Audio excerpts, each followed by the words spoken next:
un soir. 19h-20h. Hélène Zélani. 19h21 sur Europe 1. Merci à ceux qui nous rejoignent sur Europe 1. Le policier à l'origine du tir mortel contre le jeune Naël est désormais en liberté. Décision du juge d'instruction. Il reste sous contrôle judiciaire. On en parle avec Jean-Christophe Couvi. Bonsoir. Bonsoir. Vous êtes secrétaire national du syndicat Unité SGP Police FO. Merci d'être en direct dans Europe 1 Soir. D'abord, je voudrais votre toute première réaction à l'annonce de la libération de votre collègue. Moi, je dirais un mot, 5 lettres, enfin. Voilà, enfin et libre, on pourrait dire aussi, pareil, 5 lettres. Parce que franchement, pour un policier, passer 5 mois, 140 jours en détention provisoire, dans une maison d'arrêt, seul, alors que le matin, vous étiez parti au boulot, vous avez juste dit au revoir peut-être à votre femme et votre enfant, et le soir, vous ne revenez pas, bah oui, c'est un choc pour nous. Et là, on est content pour lui, pour sa famille. Ça ne veut pas dire que rien n'est réglé, la procédure court toujours. Il est toujours mis en examen pour homicide volontaire. Au moins, il y a une famille qui va être heureuse de serrer leur mari dans les bras et il va retrouver son enfant. Voilà. Sa sortie de prison était sous surveillance ? Disons que oui, on fait attention. Nous-mêmes, on prend soin aussi de nos collègues. De toute façon, il y a eu un épisode cet été dramatique, c'est-à-dire qu'il y a un journal, Oise Info, qui avait donné quand même le nom du policier et son domicile. Et donc forcément, sa femme et son fils ont été menacés de mort, ont dû déménager très rapidement. Et donc bien sûr, l'adresse actuelle est secrète. Et l'idée, c'est qu'il puisse retourner effectivement auprès de sa famille, se refaire une santé morale et physique, et puis préparer sa défense aussi, parce que l'affaire continue, ça va prendre des mois, voire peut-être des années. Vous diriez qu'il avait été mis en détention pour préserver la paix sociale ? Alors c'est très difficile de rentrer, de donner un avis sur la justice, effectivement, parce que on est nous-mêmes, notre syndicat, on est très, respectueux des règles de la République. Après, on peut se questionner. Et on peut avoir des questions sans forcément remettre en compte aussi le travail de la justice. Et effectivement, on se dit, on comprend pas quand on est policier, qu'on est, on utilise, on est en service en fait. C'est pas hors service, on est en mission de police, qu'on puisse le soir partir en détention provisoire alors qu'on a toutes les garanties de mise.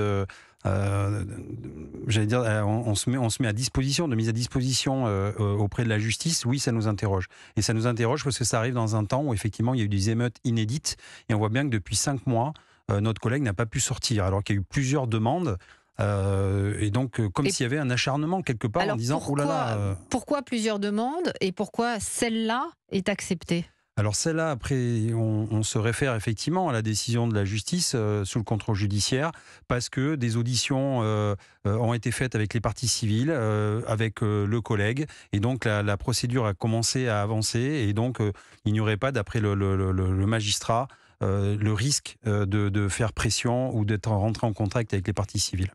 Jean-Christophe Couvi, on va prendre en ligne Jean-Paul qui nous appelle d'Auvergne-Rhône-Alpes. Bonsoir Jean-Paul. Bonsoir. Quelle est votre position sur la libération de ce policier ?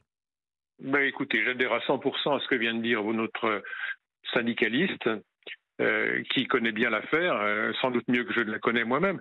Je suis à la fois satisfait et pas satisfait, c'est-à-dire satisfait qu'il ait retrouvé enfin la liberté, et totalement scandalisé que ce soit seulement au bout de 5 mois. D'ailleurs, je trouve parfaitement scandaleux déjà qu'il ait été incarcéré. Et c'est là qu'on voit la pratique qui est courante maintenant dans ce pays. Je trouve assez normal, même si c'est un peu exagéré, que dès l'instant où il manque une cartouche dans l'arme d'un policier, on déclenche une enquête de l'IGPN. Mais arriver au point de mettre un policier quasiment au secret, pendant combien de temps est-ce qu'il n'a pas pu avoir contact avec sa propre famille ? Je l'ignore, mais ça a duré sans doute un moment. Et surtout, ce qui est parfaitement scandaleux, je n'hésite pas à réemployer le mot, c'est qu'aucun juge ne l'a auditionné pendant au moins 3 mois, si mes renseignements sont exacts. Alors, vous avez posé la question, je serais beaucoup plus à l'aise pour y répondre que le syndicaliste, c'est que on a voulu acheter la paix sociale, je ne sais pas s'il faut dire les choses comme ça. En tout cas, on a voulu l'apaisement, ça c'est tout à fait clair, et on sait le résultat qu'on a obtenu. Ça démontre simplement une chose, que tout le monde devrait avoir en tête depuis très longtemps dans ce pays, et pas seulement sur ce sujet, c'est que la lâcheté ne paye pas. Merci. Le manque de courage ne paye pas.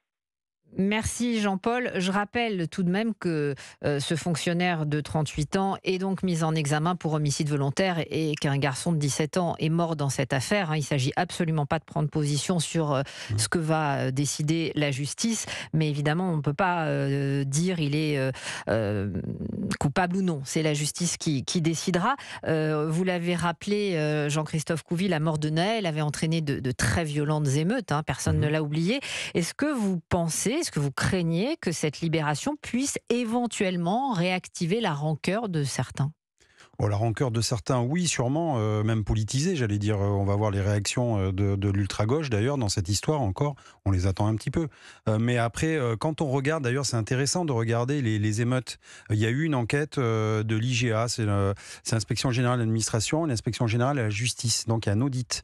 Il y a eu 400 interpellations. Ils ont fait un audit sur les 400 personnes qui ont été interpellées.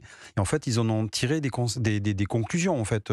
Il y avait 8% seulement qui avaient commis ces émeutes au nom de Nahel. Le reste, en fait, 92%, ce n'était pas le but. Ils ne connaissaient même pas Nahel, en fait. Voilà. Donc, quand on voit qu'il y a une manipulation politique derrière tout ça, en fait, c'était plutôt, j'allais dire, de l'opportunisme. Voilà, c'est de l'opportunisme. Les gens de certains quartiers sont sortis. D'ailleurs, une personne sur deux qui a été interpellée n'a pas cassé ni pillé sur son lieu d'habitation, mais était dans un autre quartier. Donc, on voit bien que la révolte, comme on dit, populaire, c'est pas vraiment ça. Donc, je pense pas qu'aujourd'hui on soit dans ce timing-là. En revanche, aujourd'hui, on a quand même un socle. On sait qu'on a une société qui est sclérosée. On sait qu'on a une société qui est vraiment où les esprits sont échauffés. On le voit bien d'ailleurs. Et qui est très divisée. Et qui est très divisée. Et donc maintenant, j'allais dire, toute petite chose qui peut arriver dans la société peut prendre de l'importance et peut cliver encore plus. Par rapport à ce policier, Florian, je donne bien sûr uniquement son prénom, qu'est-ce qui va se passer maintenant en quelques mots ?